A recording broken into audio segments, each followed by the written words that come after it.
Hey, Steve Mignani here at Bernston Auto Wrecking doing the Hubcap game because, well, it's kind of raining and stuff, and why not? This is the 16th installment of the Hubcap game, and of course we'll be back tomorrow with junkyard crawling with cars. But again, for those of you who like the Hubcap game, let's start. All right, let's open this beautiful studio filled with glamorous prizes. Ford for sure. This one right here, there's that beautiful Ford logo. This is going to be on a full-size Ford. I'm going to say probably 1964, something like that. One-piece construction except for the die-cast cone and the steel retainer ring, which is screwed in with the indexing pins here to make sure that the robots who put this together get it right. Kind of cool piece, 14-inch. Here's something from Pontiac Motor Division right here, 1970 Pontiac Le Mans.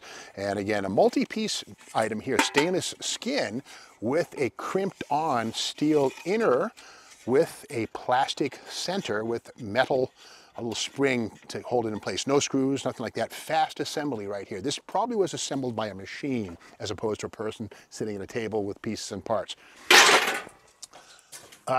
Buick right here, about a 1962 or 3 full-size Buick. This is interesting. This hubcap could be seen in two ways, the lesser Buicks or the more expensive Buicks where they would add these die-cast fins to the otherwise identical stamping. You can see the fasteners right here where Buick added these little spokes to give it a new look without the expense of a whole new stamping.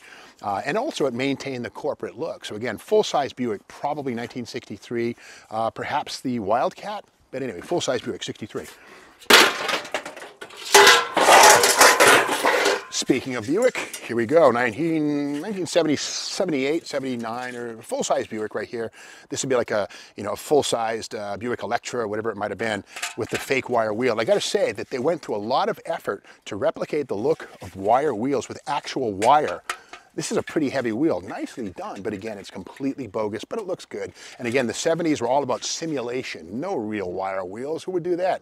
This is what Detroit was doing, and no wonder they got their lunch eaten. But anyway, these were classy, they look cool, but there it is, fake wire wheels, thanks to Buick. More Cadillac here. This is the standard of excellence right here. I'm going to say this is probably 1965 or 6 Cadillac Calais, Series 62, something like that. And again, I like how this wheel is, this hubcap's a one-piece stamping, several strikes to get this form here in stainless. And again, just very classy. It looks like a big aluminum brake drum, like a show car, the XP 999 or something like that. But again, it's just a simple one-piece stamping, but it looks more than it is. Cool. Oh yeah. Solid Beauty, 1961 Plymouth right here. This would be the full-size Plymouth Belvedere, and this is the wheel cover that would be used on those. Again, it's a composite thing with stainless steel with a crimped-in iron band that would grab the rim, 14-inch diameter.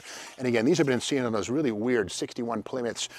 Maybe the Fury, but more than likely this would be the Belvedere, the mid-range car. Kind of cool. Chevrolet, 1974 full-size Caprice right here. And this is kind of weird. It has sort of a flush look to it. There's no lip, there's no recess. Kind of a little off-putting in my book, but again, these sort of stand proud of the wheel. They kind of have a dome-like effect. But again, these were seen on tons and tons of like 74, 75 Caprices and Impalas. I remember them well. 15-inch wheel.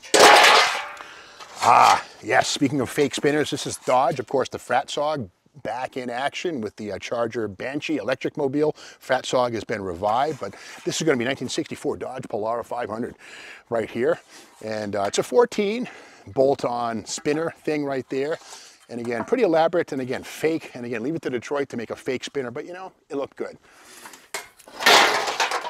Oh, getting back to Buick. This is kind of cool. This is about a 64, I would say, full-size Buick. Now, this is special.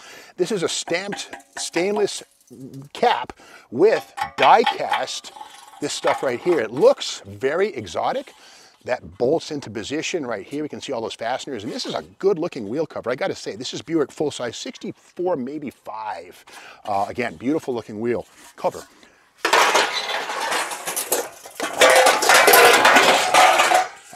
Okay. This is, I think probably, it's a Ford Fairlane, 1962, maybe 3, the first year for the Fairlane, humble beginnings. Almost looks like a generic hubcap, but again, it's made of stainless steel, so this is not generic. Those are generally steel with a chrome flash chrome, and then they rust like nothing. But again, very basic one-piece device, and even the center is baked in, but painted in a red, white, and blue motif right there. So the masking and stuff added time and expense, but it was certainly cheaper than coming up with a lucite plastic insert. You can bet the bean counters argued over that one, and they won. And we got this one-piece cap with paint on it. Kind of cool. All right, more Buick right here, the Buick Wildcat. There it is right there. I'm going to say this is 1967 or 8, the big full-size Buick Wildcat. Stainless steel with actual vents right here, which theoretically would allow some of the brake heat to escape where it might have been otherwise trapped inside between the wheel cover and the rim to lead to brake fade. I mean, that's just being very academic, but that Wildcat logo right there is cool. One-piece stamping with a lucite plastic insert, which is crimped in place. And notice the glue, this dum-dum stuff right here. That's basically there to take up the gap between the metal and the plastic, keep it from rattling, and also keep it in place longer. But that stuff's been there since 1967 or 8, I think, this one right here. So interesting piece. Okay, Chrysler, there it is right there. It's Chrysler Newport, probably 1965, maybe 66. These would have been seen not on the Virgil Exner Finmobiles, but when Elwood Engel came from Ford to Chrysler Corporation, he brought in, razor sharp forms, less fins, more tasteful stuff, frankly. And these are the wheel covers that would have complemented that understatement. And again, understatement's the word. No fake fins, no fake nothing, just very tasteful. And again, the center here was a plastic structure that kind of looked like a finned drum, but it's actually just a one-piece lucite insert. And these wheels are kind of weird. You take this metal ring off, this whole plastic piece comes out like a bundt cake, and they got a big old hole right there. They look weird when they're in distress, but when they're complete, they look pretty good.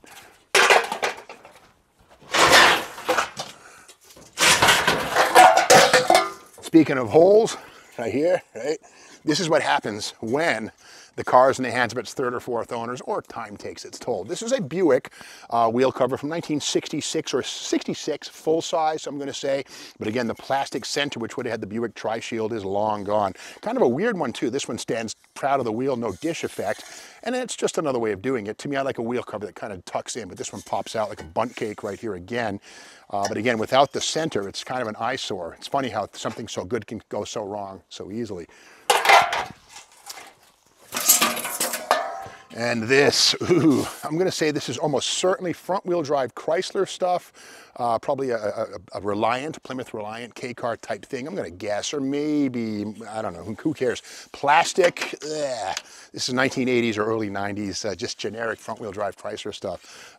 You know, somebody likes this somewhere. It's even unidirectional, but the pisser is, this unidirectional function is forward on one side, backwards on the other. No, they didn't have side-specific wheel covers at this point. Why would they do that? The hubcap is so cheap to make. The last thing we're going to do is complicate the world and make these in left and right-hand configurations. Like the Corvette, the C4 Corvette has unidirectional wheels, but not these.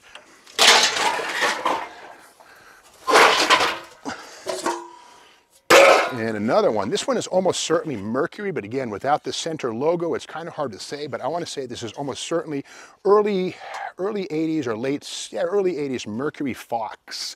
Probably maybe a Zephyr, something like that. But again, without the center, it looks not too good. But again, a one-piece stainless steel stamping. And we'll do one more.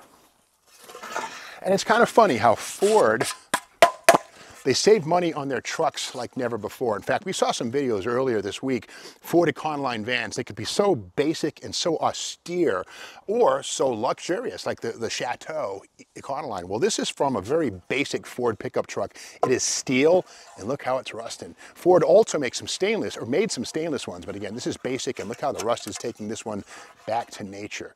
So basically, this would be like an early 1961 or 2, I think, Ford pickup truck right here.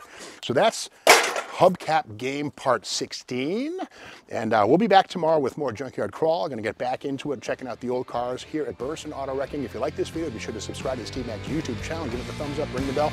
I'll see you tomorrow.